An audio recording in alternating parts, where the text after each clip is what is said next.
Well, good afternoon if you're in the Asia Pacific region, good morning if you're in Africa or Europe, and good night, I guess, if you're in the Americas.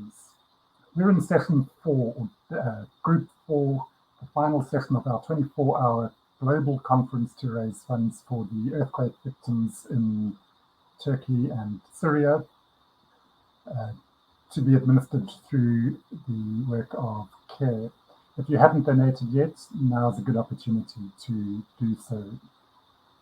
A lot of what we've heard about so far has covered different elements of project management. And one of the areas that hasn't really received that much attention is what happens in the human dimension, physical in particular. So our next session is going to feature Dr. Deepa Bhide from India. She's a physician and a pediatrician with, who also has a PMP, so brings the two worlds of project management and healthcare together. Dr. Bhide writes a lot on project management topics. She's an active volunteer in her local chapter and has also undertaken many webinars in healthcare. She's going to be here today addressing us on this really important topic of the role of healthcare project management in tackling disasters. So would you please join me in welcoming to the stage Dr. Deepa Bhide. Dr. Bhide, over to you. Thank you, Jordan. Are you able to hear me? Am I audible? You're audible. We can hear you loud and clear. Sure. Are you able to see my screen? Yes, can you see my screen? We're ready. Yes. Can you see my screen, please? Hello? Your screen is there. You're all good to go. Okay. Thank you so much. Thank you all for joining this session. I am Dr. Deepa Bhide. I'm from Hyderabad, India. I'm a pediatrician. After doing my medical schooling, I did a fellowship in pediatrics. I would like to thank the organizers for PM for the World charity conference, which is such a novel and conference that's something like chasing the sun and getting around perspectives from the global angle about how to tackle disasters.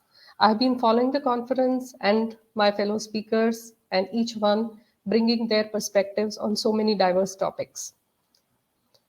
That's a little bit about me. The reason why I'm bringing this slide is to tell you that there are two projects which are very close to me after I completed my pediatrics fellowship. One was our team of 20 pediatricians were pressed into service to support a small earthquake and the disaster that had happened where I live. And we were actually on the field and we were there to take care of those who were trapped and then obviously give them the basic first aid. That gave me the first-hand experience of what the earthquake and what the devastation is like.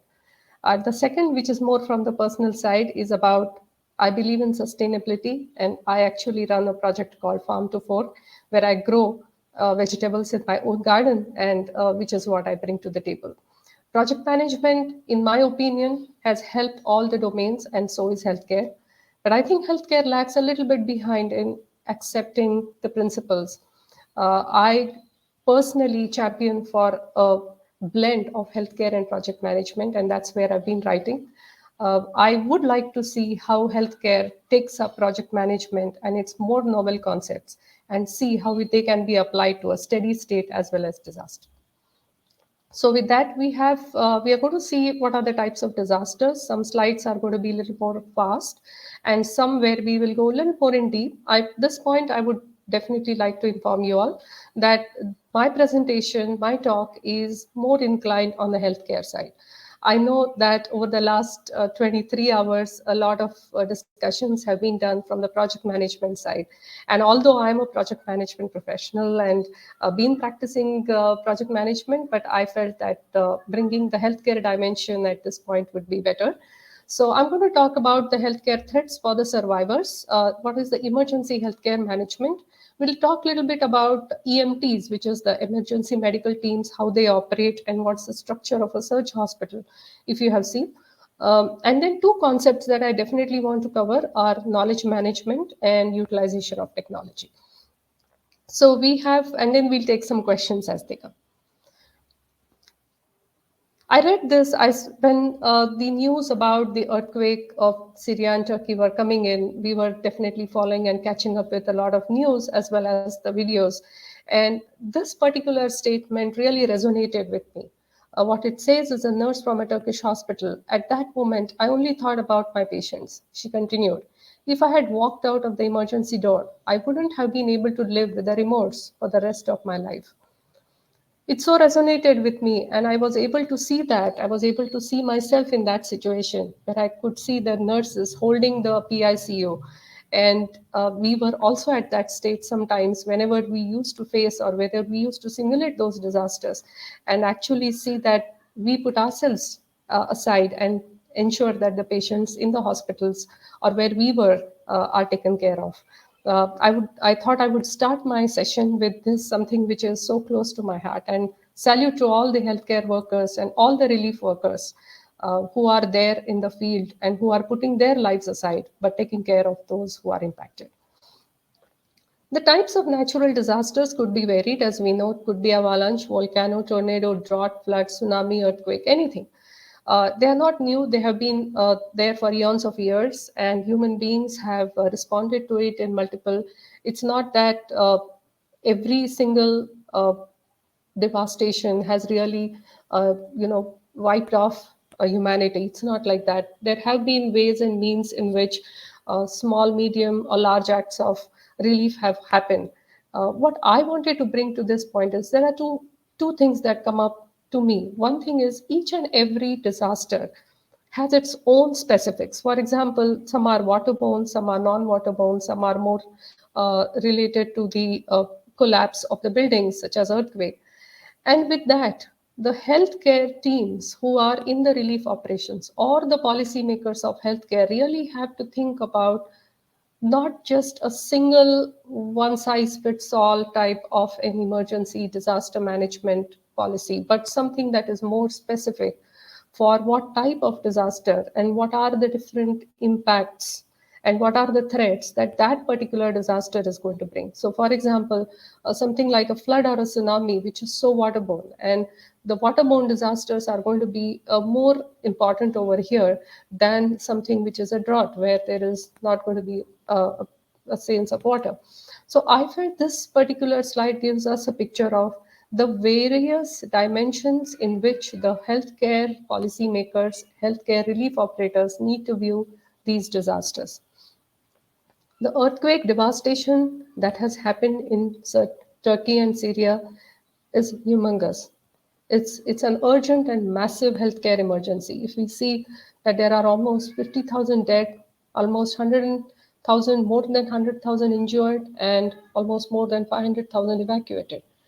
2 million displaced, 15. I mean, the figures are just pouring in. These could be maybe dated a little bit, but the figures are in this range. What is also important is to see that the number of relief workers who are actually in the site, and then how many healthcare relief workers are into the site. This clearly is a massive scale of humanitarian challenge and a massive scale of health emergency that we need to tackle. Why should we tackle disasters? Why should, if life were such a plain sailing, if life were unpredictable, if life were predictable, we probably wouldn't require disaster management. Disaster could be at our personal level, family level, community level, and probably they were in our scope to tackle. And you would probably never require a big disaster management framework. But that's not, unfortunately, that's not the case. The last 3 years about COVID-19 have shown us the unprecedented challenges that we all needed to face. How the public infrastructure, which we thought was good, was actually having some gaps which needed to be filled. And so, with the way we see, either man made, disasters or natural disasters are inevitable. We have to take care of them. And when we do have to take care of them, then we need some ways and some governance and some frameworks or methodologies to manage them. Why, why do we require disaster management, in my opinion, are about three key things. First, safeguarding patients, physicians, individuals, and families. We require that to safeguard ourselves, our families, and our communities. Second, as a part of this world, as a human being, as a part of this world, we are responsible not only for ourselves, but also for the well being of the world. And hence, we require a disaster management for the ensure well being of the world. And three, what are the regulations that we all have committed to, the governments have committed to on a national scale, on an international scale? For example, Sustainable Development Goals from the United Nations, where more than hundreds of nations have committed to, and Goal 3 refers to healthcare. Universal health coverage by the United Nations, where we provide basic healthcare for all, and then the international health regulation adopted by the World Health Assembly. Now, these are just few. There are so many more. I just didn't want to pick up everything, but I wanted to tell you that if I were to look at concentric circles, it's very important that first it's me, my family, second my community, and then all these requirements go up to a global or international level. And now let's come to what are the threats for that. I want to spend a little more time in this. And like I said earlier, the threats could vary on the type of disaster. Now here is earthquake. And so a little more details about what threats earthquake disaster survivors face. The first one would be wound infections.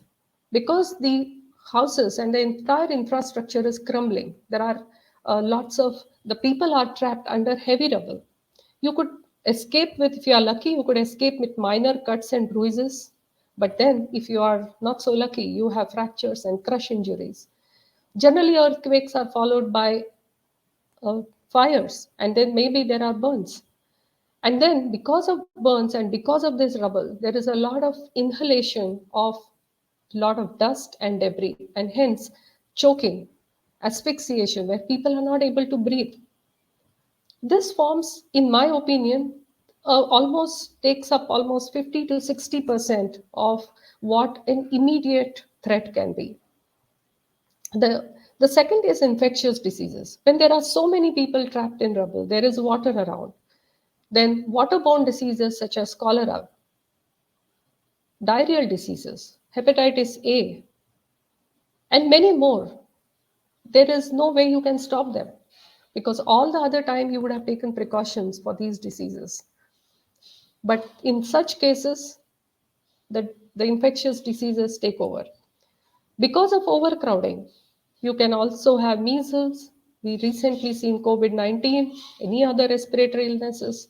We also have leishmaniasis, which probably is a very rare disease. But then sometimes, because of these chaotic conditions, you also see diseases which are not very common in earlier times. Then what we see are chronic infections. There is increased incidence of heart disease, heart attacks, and strokes. This is probably because of shock. People are in shock, and their whole body is compensating in a very different way.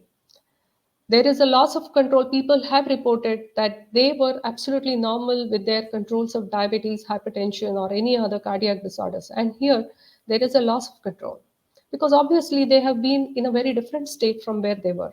They probably are not able to take their medications. They're probably not able to exercise.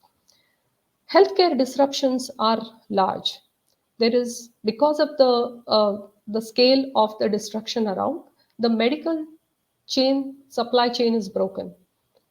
Medical facilities are removed. There are no roads and bridges, perhaps. And the way you can get these back may also not be very quick. Hence, these supply chains, which keep to the root of the entire healthcare system, is destroyed. One group, and especially even the project which I said earlier when I was actually practicing from the hospital, is where we had a lady who was trapped under the rubble, and she was pregnant and she was about to deliver. So we had to get our healthcare team and we had to help her with the labor, and we delivered a male boy.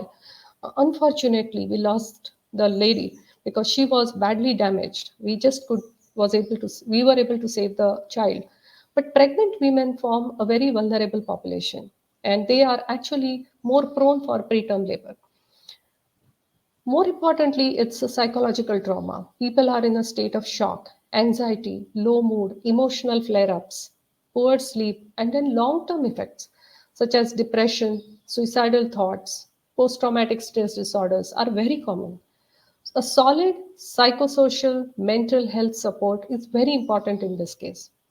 And at this point, I definitely want to inform or mention that it's not about the threat just for the survivors, psychological threat for the survivors. It's also about the relief operation, the workers who are doing those relief operations. So even they face the same thing. So we have to take care not only of the survivors, but also of the relief workers. And then the last is financial instability, where you probably lost a breadwinner, and then you probably lost a business. There is more than $34 billion loss of the business at this point in the area of Syria and Turkey because of the earthquake, and probably people lose their businesses, and this can cause financial destabilization. Moving to the next, so when we have all of these, what are the different tenets of healthcare? Like I said, a little more focusing on healthcare. What are the different tenets that we have to look at? The first one being manpower. Without manpower, there's very little that one can do. At this point, manpower across the globe is pressed into service. And we'll look at manpower in a little bit, so I will not go too much in deep, other than talking about what they require is a psychosocial support. They require psychological support. They need some practical training at point, and also help of some of these bilingual guides, some translations. And it is here that people across the world can help, because in whatever capacity they can, because it's not that everything is ready at one point for the healthcare team to quickly pick up and move. They actually go to start to evacuate people and save their life. So some of these things can come, and I'll show you how that progression happens. The second is communication. Simple, effective, open, candid communication. And establishing a communication with information technology is very critical at this point. Without that, the healthcare workers cannot deliver what they would ideally like to deliver to their best capacity. Clinical leadership, a term that is very important, is where how do these healthcare workers or the overall relief workers get guidance from similar situations in the past. And sometimes it could be a consortia, sometimes it could be webinars, because every case is different. Even if earthquake is common, or earthquake is seen in 10 different places, every earthquake is different, every region is different. So how do they treat a unique case in that earthquake? So clinical leadership is paramount. From standards and protocols, we just saw Brian talking about how do we call or invoke global and local partnership, create meta governance, create those standards and guidelines, quick operating manuals. They should not be too long, quick checklists. And I like a quick checklist, something like a checklist manifestos, very quick checklist that the healthcare workers or the relief workers take it with them and move it. It doesn't need to be. But at the same time, knowledge management, research and development is key. Infrastructure and facilities, disease preparedness for the outbreak, not that we create massive structures just to say tomorrow if earthquake happens and this is what it is. But at the same time, having a capacity, how do you build that capacity in quick times is very important. How do you ensure the disease surveillance? How do you create those makeshift hospitals? And I'll talk about it in the next slide. So I'll move to the procurement part. In the procurement part, the most important is procurement of manpower and procurement of life-saving medical supplies. Any form, it doesn't need to be one type. You just need the life-saving supplies. It could be blood, it could be splints, it could be plasma, it could be medications, it could be ventilators, it could be masks, it could be anything. You require them. And before that, how do you ensure that you have healthcare supply chains? And last but not the least, I have already covered about communication technology, but you also have robots and telemedicine setups. And how can you actually give those that type of a care? Because the hospitals would have been destroyed. Probably the doctors are also not there. So how can the globe come together to ensure that the healthcare infrastructure starts getting back to normal? The emergency, we talked about the manpower, and here is where the activation of emergency medical teams is very important. Now, there is no one emergency medical team which is like sitting at the global level, and it's different pockets of emergency teams which are trained for this purpose. And activating this emergency network is very important. For that, you need to have a governance because somebody has to activate it, somebody has to monitor it. And this is where actually project management and the governance of project management comes in picture. This is very important because that golden hour, and generally we say in medical terms, golden hour, this is golden second. In that golden second, you need to save the patient, and that is very important for timeliness and quality of health services. The roles that all of these EMTs can play could be a team lead, health cluster coordinator, incident manager, field personnel, and there could be many. There is no really one way of just making the roles, and that could be more in semantics. But very important is these EMTs have a structure of their own. Now, they can be deployed in a standardized way or a modularized entities. That means the entire EMT as a structure can be deployed if that is required. And there is a modularized structure. You just don't require everything, but just one part of it. So you could deploy that. Now, the decision around this is to be taken at people who are on the field. The people who are actually managing this disaster, they are actually looking at it and monitoring it. They need to take this. At this point, I thought I would cover a little bit about the types of EMTs, and from type 1 to type to specialized care teams, they increase in complexity and specialization. So type 1 is just a mobile van, and all of you probably can imagine that you could have a mobile van which can move over multiple locations. It's the second is type 1 but fixed. It's a shelter. It's at outpatient basis, maybe minor wounds, cuts. You have nurses, you have doctors who can actually give that. Type 2 is where you have inpatients, and that is where people who are critically injured need to be admitted and need to be treated overnight or 2 days, or may need surgical requirement, surgical procedures. So they are on type 2. Type 3 are inpatient referral care, so slightly more complex, people who require referral services. Maybe there is a surgery involved, and maybe there is also a pregnant woman who also requires surgery. Imagine that sort of a complex scenario. And the last is specialized care. So as you move towards the right, right from type 1 mobile care, you have a slight increase in the complexity. Now I'll talk about surge centers. I'm sure you probably would have seen what surge hospitals means. These are all surge centers. They are temporarily makeshift hospitals. They're not there as a permanent structure. There could be about the types of these structures. You could have shuttered hospitals, you can have closed ward type of hospitals, you can have mobile medical facilities, portable facilities, or you can also use facilities of opportunity. So, for example, college, auditoriums, stadiums, these are converted using to these surge hospitals because they have that type of a space which is suitable for a surge hospital. Now, surge hospitals can serve, they can be small, and like I said, type 1 mobile, they can serve at that, or they can serve as a big sheltered place for two reasons. One is where you have a mass casualty event, where you have corpse coming and where you have to store bodies for maybe days or weeks. And sometimes, like we have seen in COVID-19, you have a need of quarantine. So you require larger surge facilities where you can actually quarantine the people.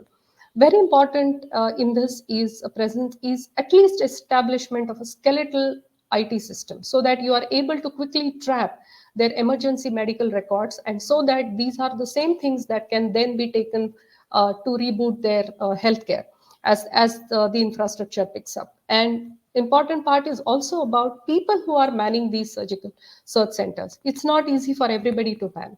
So you need special training. You also need to give psychosocial support. You need to give mental health support for the staff who are manning these surge hospitals.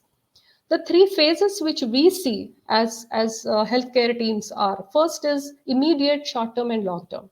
First, immediate is save life. There is the only thing is save life. Just don't do anything. Don't look at anything. Search and rescue. Impart first aid. Prevent choking. Prevent bleeding. Supply medications and life-saving supplies.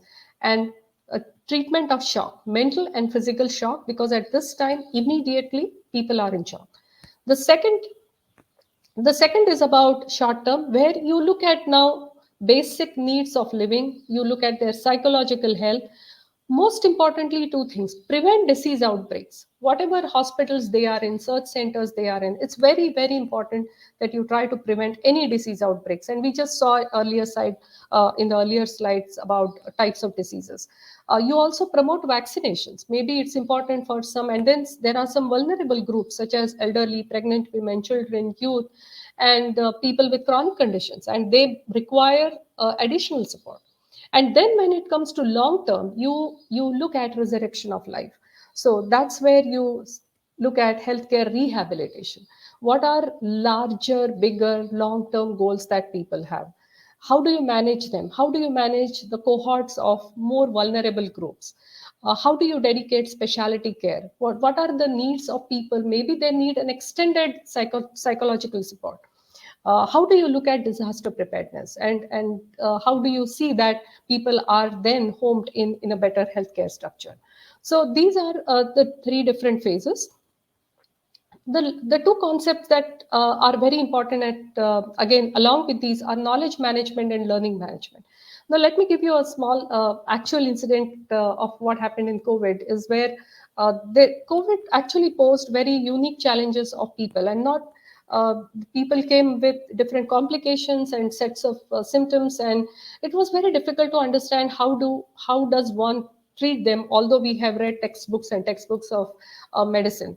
What we saw was that we were able to treat and the patient felt better, and we actually took that small part and we went and we actually talked in front of a chatbot. And similarly, all the people, the entire medical fraternity who saw small improvements, bits of improvements, that the patient has presented with this, I gave this, and the patient felt better. Just simple techniques, and they all went and talked in front of the chatbot. Or what the technology did was that it created an algorithm, and this algorithm was available for all the medical fraternity and healthcare professionals across the globe.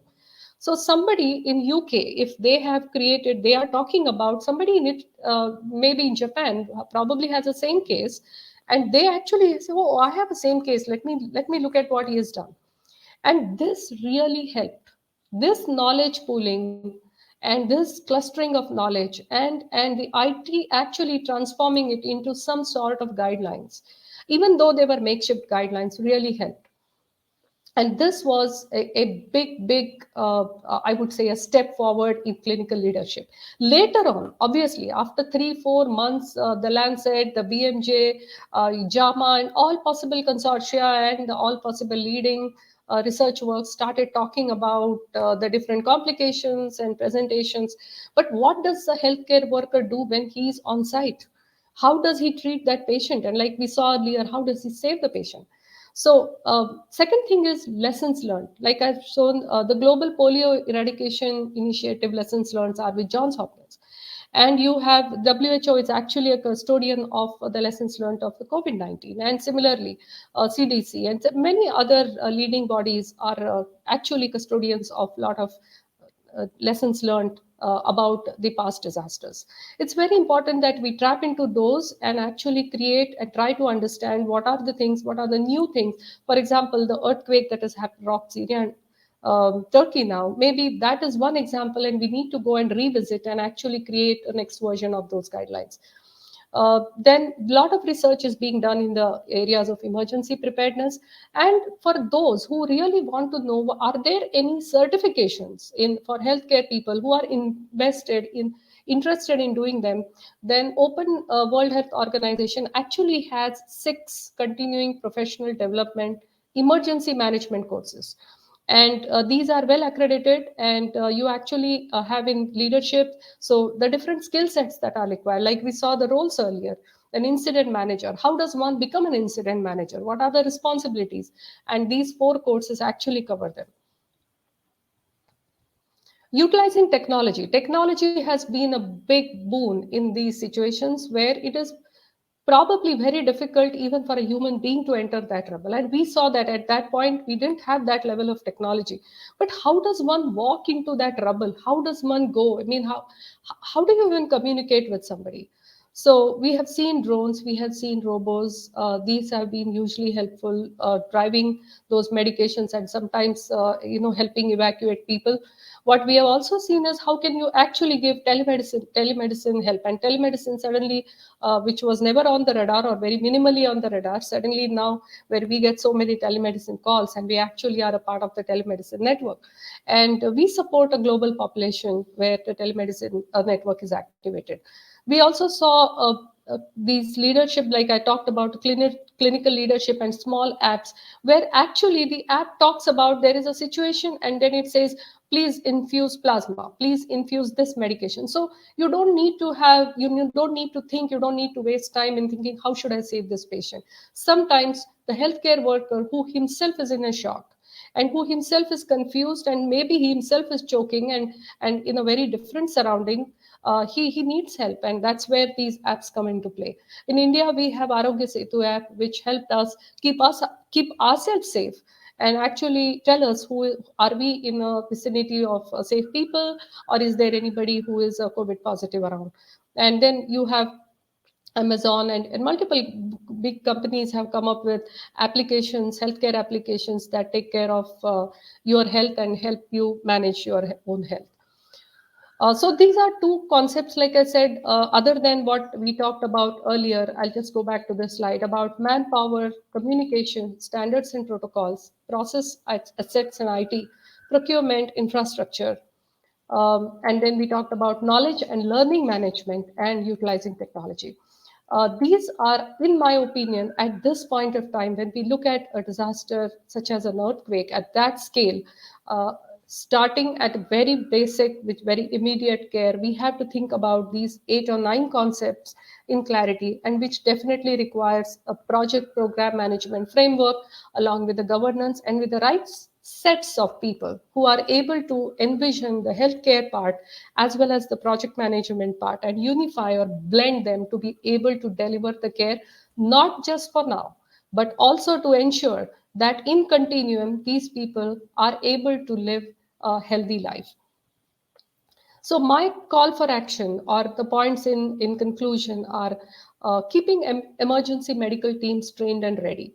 Does it mean that you always need to spare them? No, they can be a part of your day-to-day work, but we have code red, code blue, we have different codes, and these codes are at global level. When we say code blue, that means whenever you probably hear a siren code blue, people who are uh, allocated to the code blue, they know what to do and they quickly rush to that area where there is a requirement of a need of people to come, and then they take care. So keeping emergency medical teams ready at your hospital level, community level, and getting those trained personnel, having those sort of webinars, keeping them ready is very important.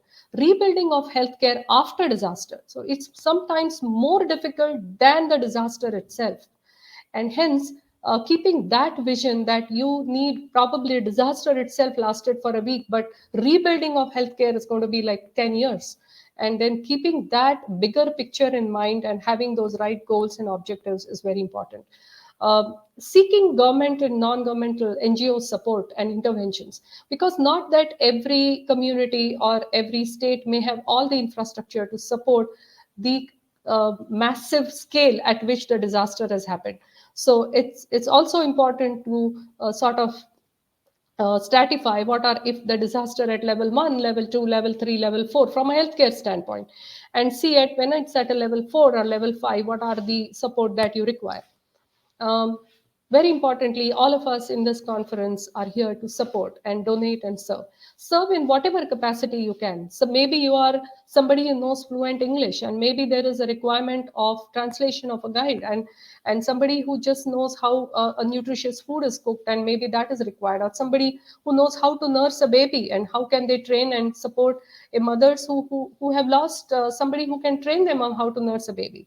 And I think these are all very important. And last is very important, last one being spreading awareness and being prepared for the disaster at all times.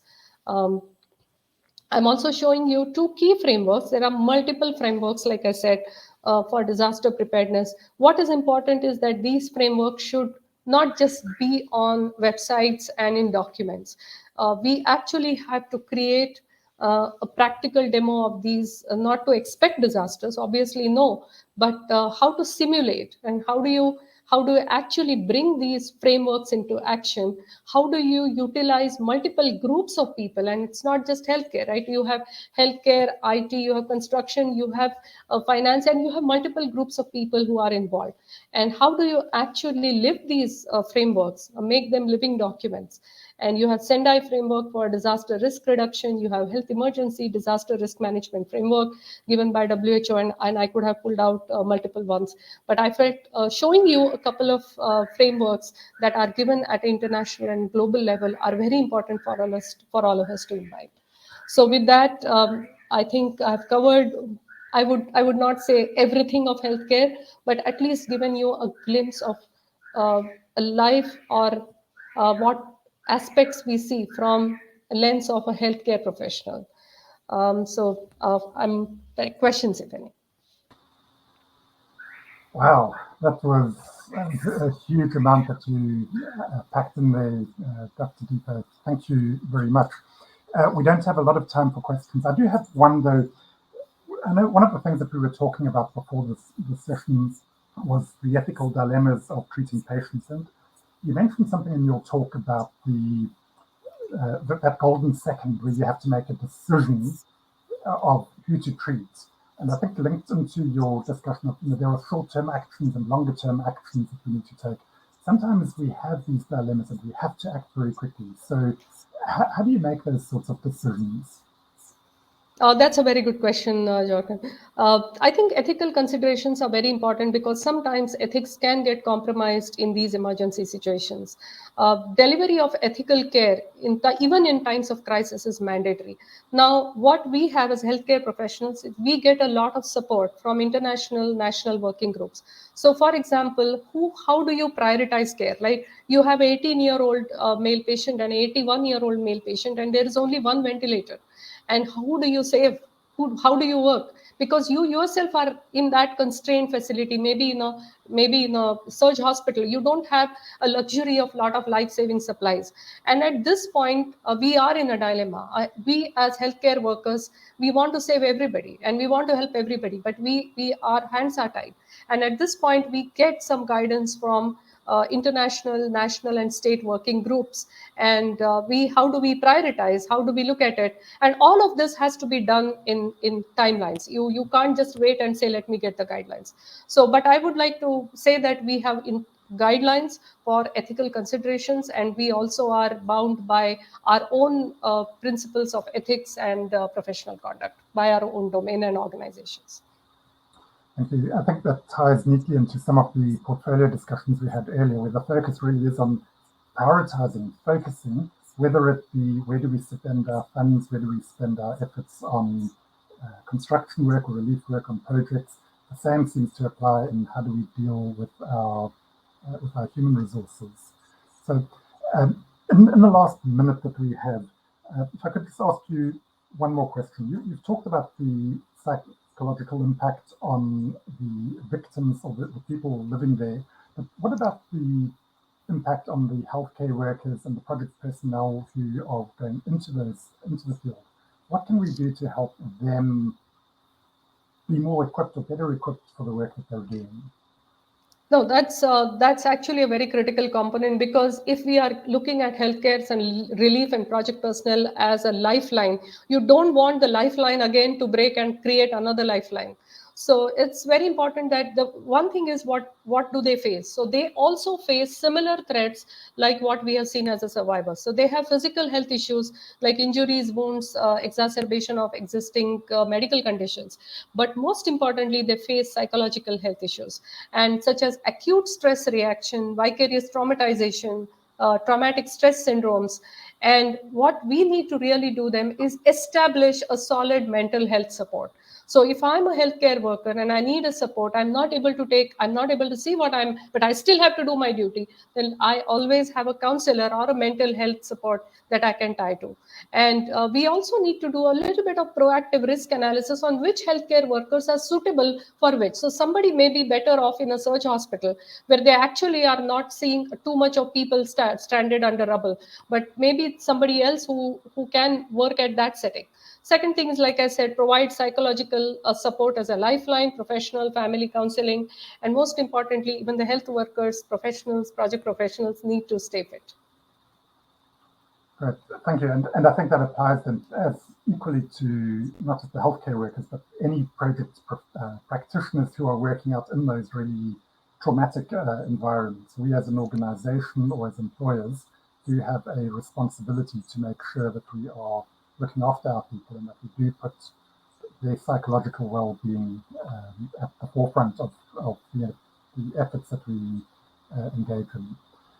Thank you, Deepa, for your time, for the input that you've provided. If there are other questions, please feel free to put them into the chat. And while we don't have time to deal with them right now, we will try and get to them and get answers back to you in due course. So again, thank you very much, Deepa. A reminder, if you have not yet contributed to CARE, to actually supporting some of these really important workers who are both the victims as well as the workers in the field who are trying to help victims of Syria and Turkey of the earthquake there, could you please head over to the website? You've got the QR code up on that screen in the corner there. So head over there and contribute today. Be generous. We're going to take a short break before we move on to our next speaker. So either contribute, head over to the networking area, stretch your legs, another important part of just maintaining your overall health, and we'll see you back there shortly.